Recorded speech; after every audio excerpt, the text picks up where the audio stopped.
Welcome to the Blue Cafe. We offer stories of infidelity, betrayal, and redemption. Please like and subscribe. Cheers. Now, on to today's story. The Lannisters send their regards. Post-separation. The Lannisters send their regards. Although I imagine the sharp pain in my chest felt similar, those weren't the words that I heard as the dagger was plunged straight through my soul. No, the lie I heard were the words, "I was raped." Today is 2 years since D-Day. I think I've moved past the in the fog phase and am on to recovering, but I'm not sure. I've mostly moved on with my life, as much as I can.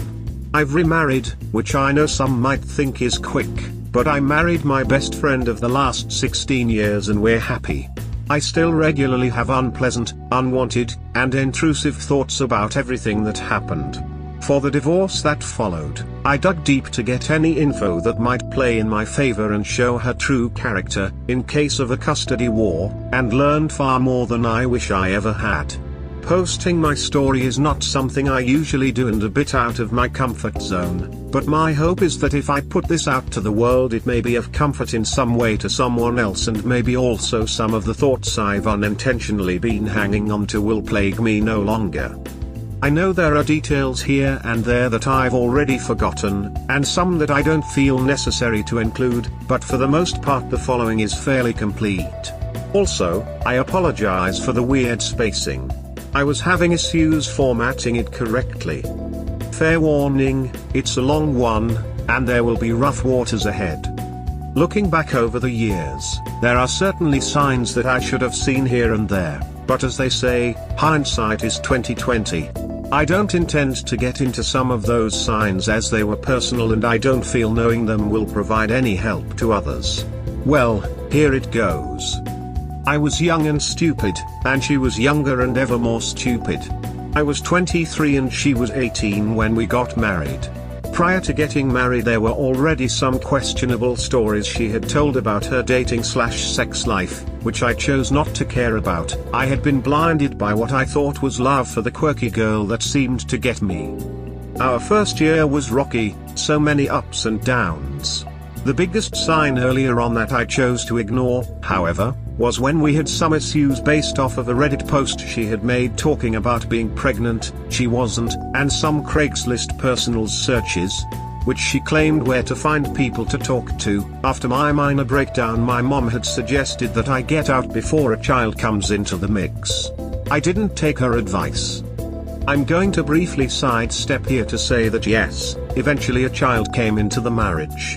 If I could go back to that point, years ago sitting on the front porch when I should have jumped ship, I don't think I could.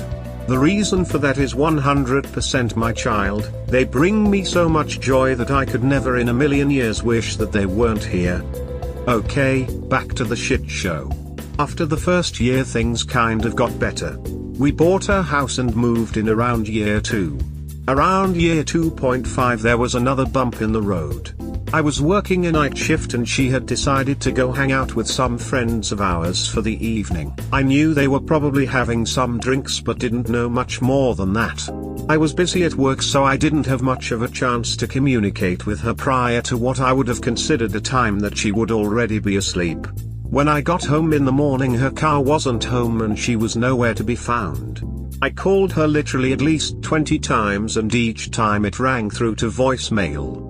Eventually one of the friends called me from his phone to tell me they were sitting in an emergency room and that she was too afraid to answer her phone and tell me what had happened.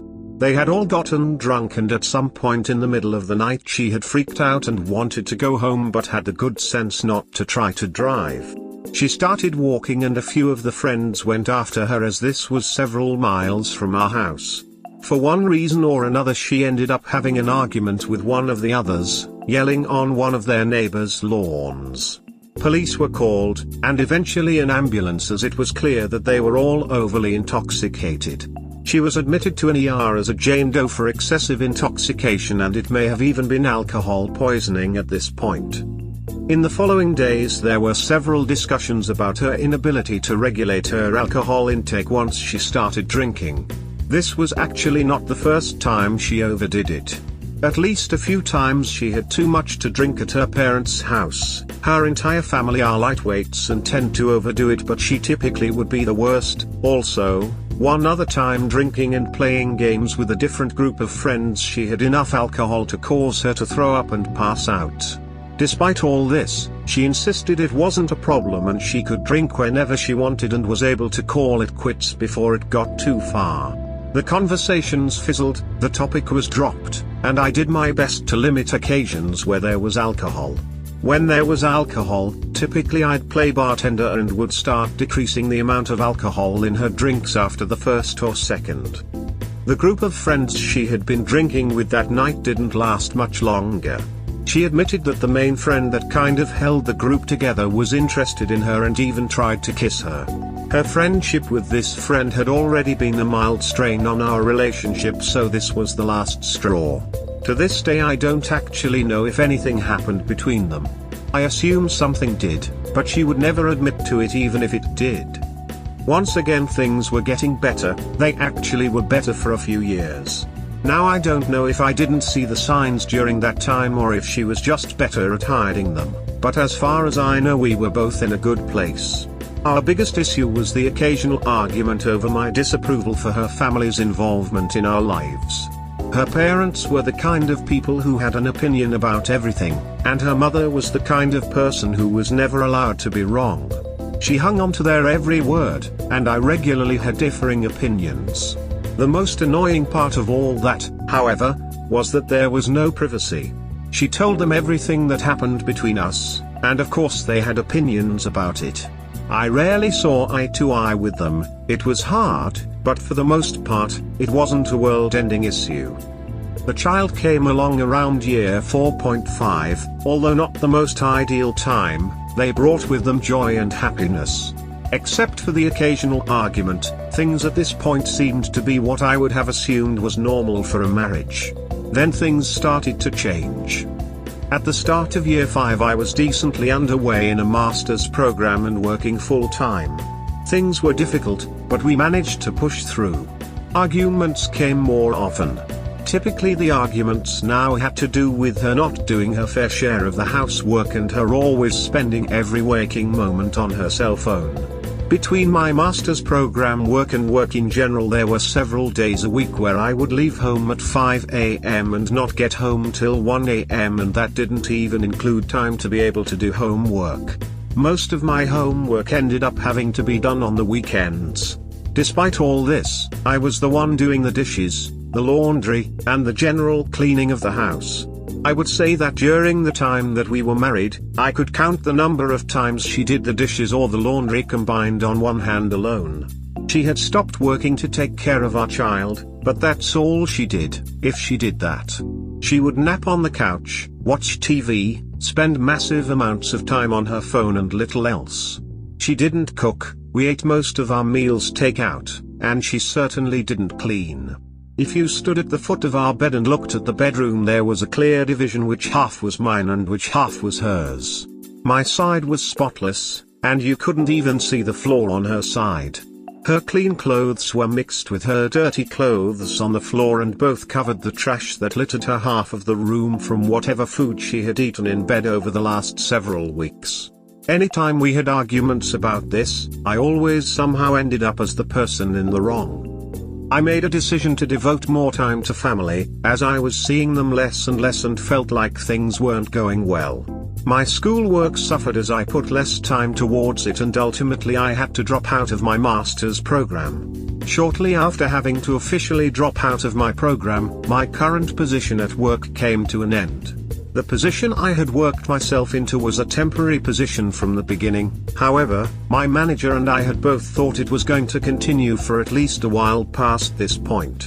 We were wrong. I now had to revert back to a former position which was not enjoyable in any sense of the word. Two great things I had going for me were now gone. I got depressed, noticeably. I stayed with my unpleasant job because of my pay.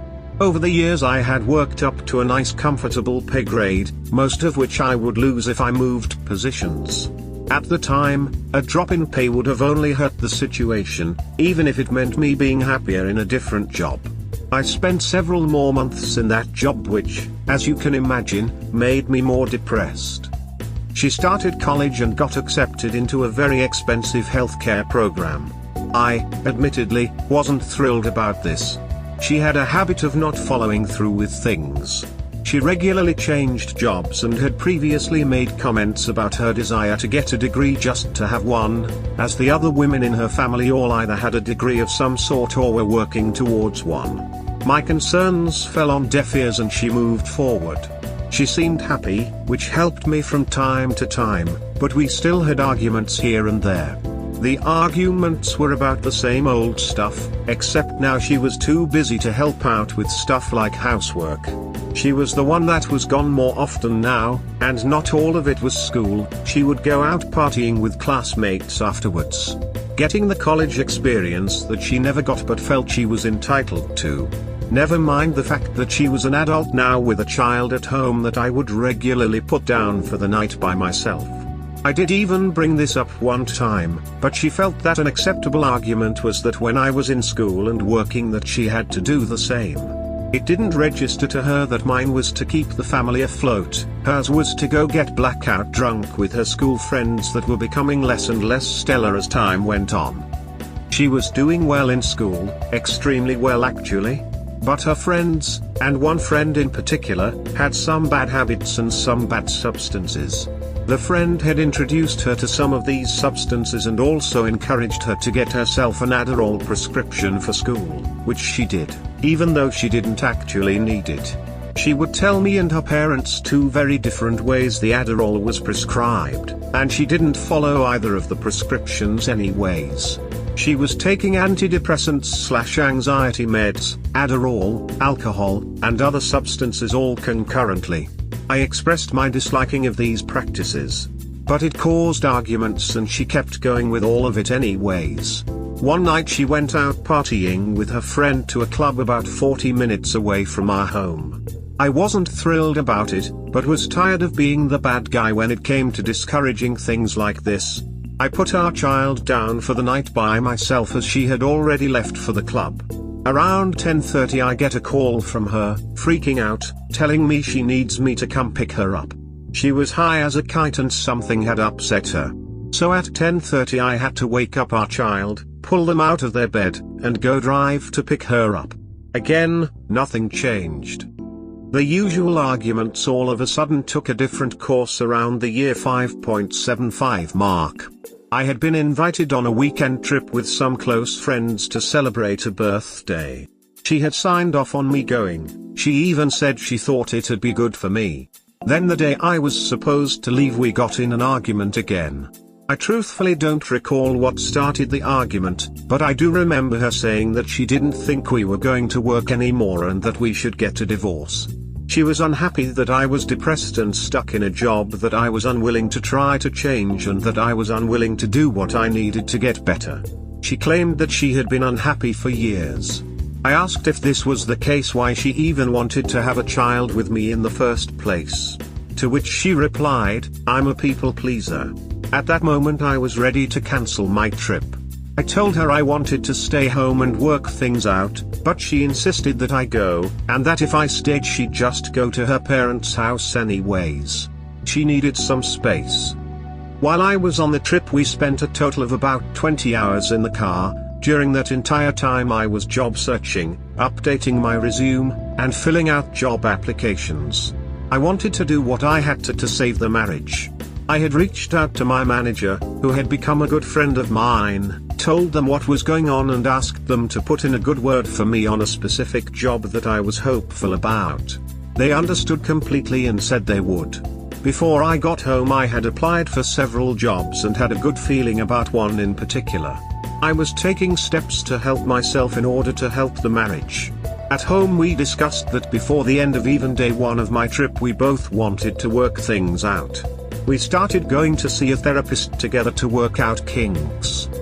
I got an interview for the job that I had my eye on and quickly received a job offer. It started as a pretty substantial pay cut, but it was worth it. Before I was even off of orientation with my new position, I had made a name for myself in my new department, applied for a specialized position within the department, got the role, and with it a pay increase back to what I had previously been making. Things were looking up. We went to a handful of couples therapy sessions together. We had gone to see a counselor that she had seen privately for several years, starting well before she even knew me. In hindsight, this was probably not the best idea, as the counselor had already developed a long client relationship with her and a potential bias in her favor.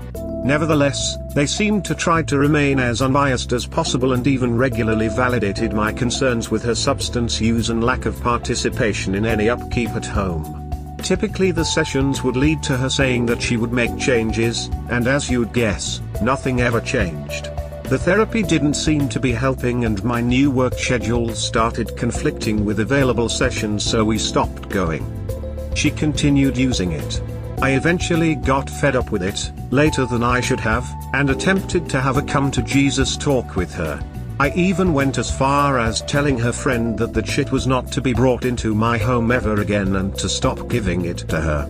I explained that with how vocal they were about what they were doing, that it was only a matter of time before someone reports them to the school and they get drug tested.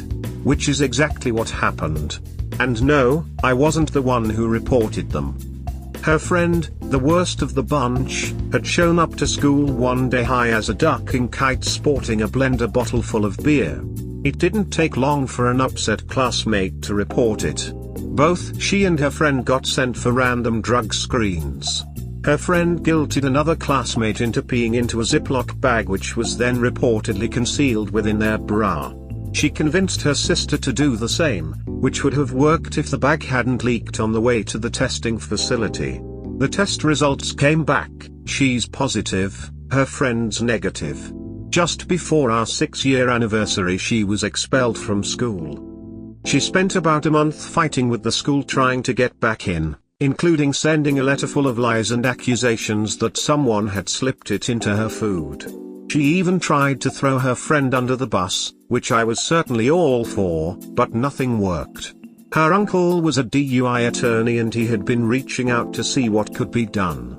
There were not a lot of details about what was said back and forth other than it ended with a "not gonna happen." During this time she tried to justify her Adderall/drug usage to both myself and her family and tried to convince us that she wasn't in the wrong here. She even had alluded several times that she intended to continue using. Well, this is one of the only times her parents and I were on the same page. We all essentially told her to cut the shit, stop using, drop the shitbag friend, call off the uncle, and move on with life, accepting what she had done. None of which she wanted or was willing to do. Shortly after what would be the start of year 7, following having been told that there was no chance to return to school, she got depressed and was having suicidal thoughts. She decided she wanted to attend an intensive outpatient, IOP, therapy to help with this. On the first night I received a call from a caseworker saying that she needed to be admitted to an inpatient psychiatric ward for close observation, as some of the things that she had said were cause enough for concern over her health and safety. I went to pick her up and drove her an hour and a half to the nearest hospital with a vacancy in their psychiatric ward. On the drive she had a mild meltdown due to the fact that when she called her mom to explain what was going on, her mom downplayed what was happening and all but accused her of using this all for attention seeking. She spent a little more than a week in the inpatient psychiatric ward. While she was there she was regularly inflicting self-harm, supposedly hearing voices, and was diagnosed with borderline personality disorder. I went to visit a few times while she was there. At first she didn't want her parents to even be able to contact her. When they called and asked me why they couldn't talk to her, I relayed what she had wanted me to say to them, including that they were part of the problem. This call didn't go over well and led to me having an argument with them. They were of course always right and knew their daughter better than I did. It was a lot of fun. A day later, when she decided that she wanted her parents to come visit and talk with the doctor at the same time I was going to be there. Her mom had been reading up on borderline personality disorder and she felt the diagnosis fit completely. My wife also felt it was an accurate diagnosis. A few days later she was stable enough to be discharged. About a month later I was working on a large project at work. We were moving into a new building and it was very time sensitive. Most of the department was working long hours, late nights, and through Valentine's weekend. Historically Valentine's Day, for whatever reason, was our worst holiday. We always had some sort of an argument and never ended up celebrating. So it actually wasn't a problem that I was going to be working most of the weekend, she had signed off on it completely. The first evening, she calls me to tell me that she is depressed, she doesn't feel safe at home, and doesn't feel safe being alone with our child as they were upset at the time. She even said that she was afraid that she might lash out and hit them. Unfortunately, having been in my new position at work for such a short time and my position playing a large role in the move, I had to be present. I told her she needed to reach out to her parents and go stay with them for the weekend. Which is what she did. We didn't see a lot of each other that weekend. I was pretty much spending 16 to 18-hour days working on moving our department at work and would go home just to get some sleep. I needed to ensure I got sleep, so I went home rather than over to her parents' house where she was staying. I would stop by to check up on her and our child on the way back to work, but she was very cold to me when I was there. Turns out she was upset and felt like I was abandoning her and didn't want to talk to or see her. Things were rocky-ish for the next month or so. After being discharged from inpatient psych, she followed up with and continued her IOP therapy. She started making friends with some of the people in the group. I tried to discourage this as I figured that people in this group may not be the best people to make friends with. She had a problem where she would basically internalize other people's problems and amplify her own. She began hanging out with them outside of therapy, against my wishes. It started to almost feel like when she was hanging out with her college friend again. She went to a club with one of them, supposedly a club where the only people in attendance were female, which was supposed to ease my concerns. And there was a late night where I woke up at around 5 AM to her not being home, called her, and was told that she had fallen asleep at one of their houses where they had all gone to watch a movie. I wasn't happy about all of this, but she was continuing with therapy, so I felt like there was not much more I could do or say. It was about 2 months since her having to be admitted to the inpatient psychiatric unit. This would have been around year 6.25. She ordered a couples therapy book that she wanted us to work on, but the book sat on the counter, untouched by either of us for several days. A day came that I was helping her fix a problem with her computer and I came across a dating profile that she had created. It appeared that she was currently active on this site and that it was not an old profile. She was away from home for a few hours, but I sent her a message confronting her with what I had seen and that after everything over the last year that I felt like at this point we were in fact done. At first she made claims that she had set up the dating profile to chat with people to help her feel good about herself, but eventually she came clean. It's apparent now, in hindsight, that she trickle-fed me little bits of truth to satisfy my curiosity, hoping I wouldn't push for more information. She claimed that she did in fact meet up with a few guys just to hang out and chat, but then admitted that she did leave her mom's over Valentine's Day weekend, while I was at work, to go make out with someone. She also claimed that there was another instance a few years prior where she had met up with someone and allowed them to go down on her. She was adamant that she had not had sex with anyone else though since we had been married. I foolishly agreed that I was willing to work things out under the condition that if in the future she intended to cheat on me that she would just divorce me. She swore that would never be the case and that we were going to work things out. I asked her if there was anything else she needed to come clean on. She was insistent that the answer was no. We spent a few nights working on the couples therapy workbook. It felt like she did in fact want to work on things. Then it started. She was supposedly attending an evening IOP therapy session. I was looking for something on Google Maps and noticed that she was nowhere near where her IOP therapy was located. We shared our locations with each other. I called her to ask where she was and she told me IOP. I told her that her location was showing several miles away from therapy and moving. She got very defensive and eventually told me that one of the other patients was ill and that she volunteered to drive them home. An hour later I checked Google Maps, this time specifically to check up on her. She had turned her location off. I called her again and she didn't answer till the second call. There were no background noises and everything felt off. She wouldn't give me any information as to where she was. I told her that I did not feel comfortable with any of this and that I wanted her to come home and help put our child down for the night.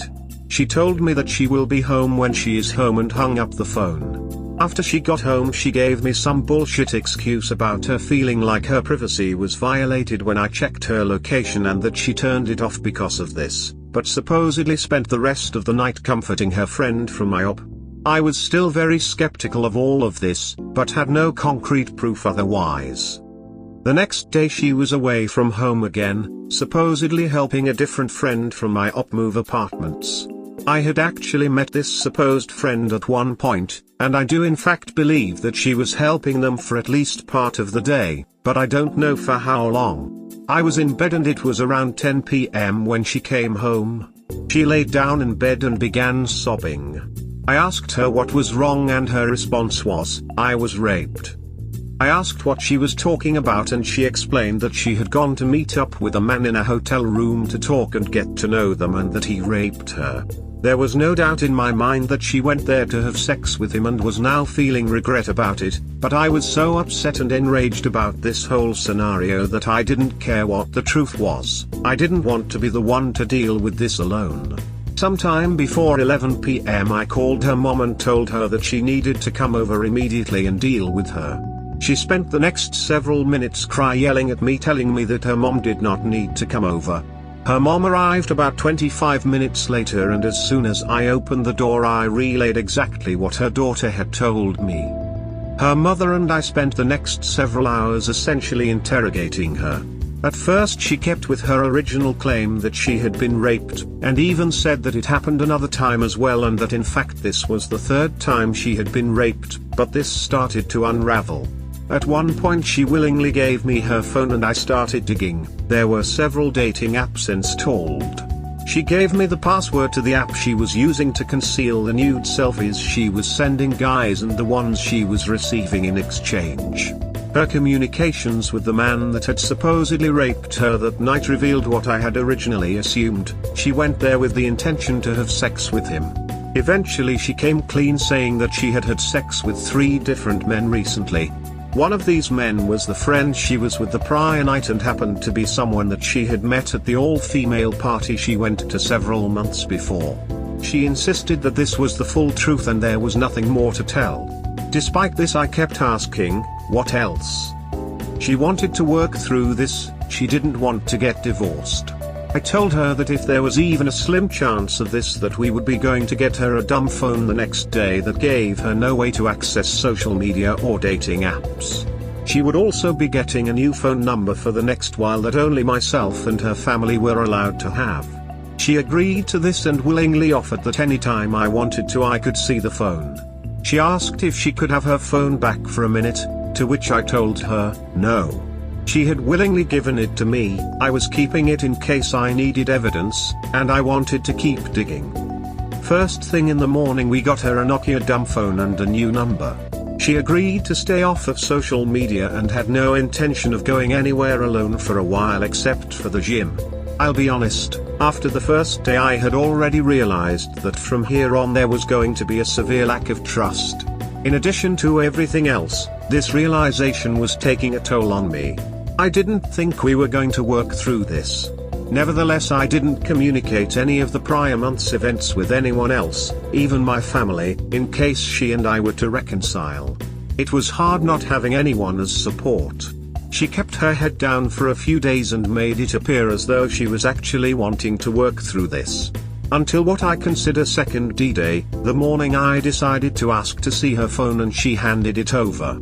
I found messages to a friend that she was not supposed to be communicating with talking about posts she had made on Facebook a day earlier dispersing her new phone number. She had been stopping at the library on the way to the gym to get online. Arguments ensued until I confronted her again, asking her to come clean and asking how many guys she had had affairs with. The number was now 5. I told her it was over. I went to my tools, grabbed a pair of Chanel locks and crushed my tungsten wedding ring. In those moments I knew there was no coming back, we were getting a divorce. I gave her the fragments of the ring, told her that I was leaving for the weekend to go on a trip to get away from her, and told her that I was taking our child with me. At first she was not okay with me taking our child until I explained to her that her actions would most likely take 50% of our child's life away from me for the next 16 years and that at the very least she owed me this. She stepped aside and after about 5 minutes of packing, my child and I were out the door. First stop after leaving home was at my parents' house. On the way there I called my best friend of the last 15 years, since high school. I told her what was happening. She was already in the process of her own divorce due to other reasons, and I knew she would be able to help me through this. I got to my parents' house and broke down the moment I entered the door. My mom looked at me and said, "She is divorcing you?" To which I corrected that it was in fact me who was divorcing her and that she had been cheating on me. I spent about an hour at my parents' house calming down before leaving on my trip. I called both of my siblings to tell them what was going on as well. Neither of them really knew what to say. At some point during the drive, my soon-to-be ex called. I don't remember almost any of the content of that call other than her number of men was now 7 and supposedly that was the true number. My child and I spent the weekend at Disneyland. It was a nice reprieve from what had occurred and what was coming. I took her cell phone with me and spent time, while my child was asleep, digging through the phone looking through her messages and dating app profiles. I recorded a lot of what I was finding with my own phone so I had a backup of everything. We left Disneyland the night before we were originally supposed to and drove through the night to get home 16 hours before she was expecting us to get home. I had contacted an attorney and had a meeting first thing in the morning that I didn't want her to know about. I met with the attorney, got some advice, and went home. I gave her her phone back and we started discussing division of property. The divorce process started amicably, and took a sharp left turn when she got served. She insisted on staying in the house for several months but moved into the guest room. Living in the house together for this time was very difficult, there was a lot of arguing and she was turning half the house into a disaster zone. At one point she got upset and told me that she was afraid she might accidentally hurt our child. Eventually she moved out after it was established that I was the one who would be keeping the house, as I was the only one who could afford it, but had to pay her 50% of the equity. During this time I learned that at some point in the past she had logged into her Gmail account on my computer and never bothered to log out. I quickly realized just how much information Google backs up and learned about her Google timeline. Our phones were Google devices, so a lot of her phone data was backed up as well. I had location data and was able to see where she had gone, including several times she had been using dating apps followed by a trip to a random hotel. Anytime she used voice to text, it recorded what Google had interpreted. I was able to see any time she accessed a specific app and how many times she had deleted and re-downloaded the dating apps just to hide them. I had access to her browser history. I was able to compare contact lists before and after she got her phone back, showing just which numbers she had deleted, made it easy to figure out who she was hooking up with. I was able to determine that she was on at least one dating app back when she started college, and that she was sending nude selfies to guys over the weekend of our 6th anniversary. I pinpointed the first time she hooked up with someone as I saw the voice-to-text messages sent to someone with a specific nickname in her phone and subsequently saw the messages showing how giddy she was about the whole encounter and how she bragged about it to her friends. I saw that the night that she fell asleep at her IOP friend's house that she was actually hooking up with someone. I saw that she had asked multiple inappropriate people, IOP friends, her previous school friend/dealer, to watch our child. I saw that she had even sent a picture of our child to a random person on a dating app. When my attorney had requested a drug screen, I saw all of her Google searches for how to pass a drug screen and whether bleaching her hair would beat a hair follicle test. Anytime she took another nude selfie, it popped up in her Google Photos. I had everything, and I downloaded about a year's worth of her Google timeline. I still have it actually, just in case. It was a 7-month process with 2 mediation sessions totaling more than 20 hours. The first one my lawyer and I walked away from when she was being unreasonable. I was advised that if I pursued more than 50-50 custody, it would most likely end up at a trial and require a custody evaluation lasting at least a year. By the end of the 7 months, which yes I realize is not a lot to some, I was tired. So we settled in mediation. It cost me $50,000, not counting the equity I had to pay her from the house as well as a portion of my retirement. I ended up with 50-50 custody of my child and a small child support/alimony payment. On a side note, when we filed a subpoena for her psychiatric medical records, the most recent addition was a note from the doctor saying that she had reached out asking them to remove the diagnosis of borderline personality disorder from her file. Turns out the diagnosis that she felt fit so ill was now inconvenient for her during a legal, potential custody battle, and her second opinion felt it was an inaccurate diagnosis. Unfortunately, I still have to regularly deal with my ex, which sucks, but overall I'm happy now. I dated and married my best friend, who has a child the same age as mine. She really should have been the one I married all along, but that's not a story to be told here. I have a happy family that I love, a good job, a nice house, and I'm moving on with life. I do still have intrusive thoughts from everything that happened and everything that I learned from the Google timeline rabbit hole. I am currently in therapy trying to help with that. I'm hoping that eventually this whole experience will be behind me and I will effectively not care anymore. I don't honestly know how many hours it took me to write all this, but I've been working on it off and on for about 6 months. I'll admit, it was painful at times revisiting most of this, but I'm happy to get it all out. I don't really feel like fielding any questions, but I'm happy to read through any comments left below. Just don't be surprised if you ask a question and it goes unanswered. For those of you that made it this far, thank you for taking the time to read my story. We hope you have enjoyed today's episode. Please comment, like and subscribe. Cheers. Have a wonderful day or night, wherever you are.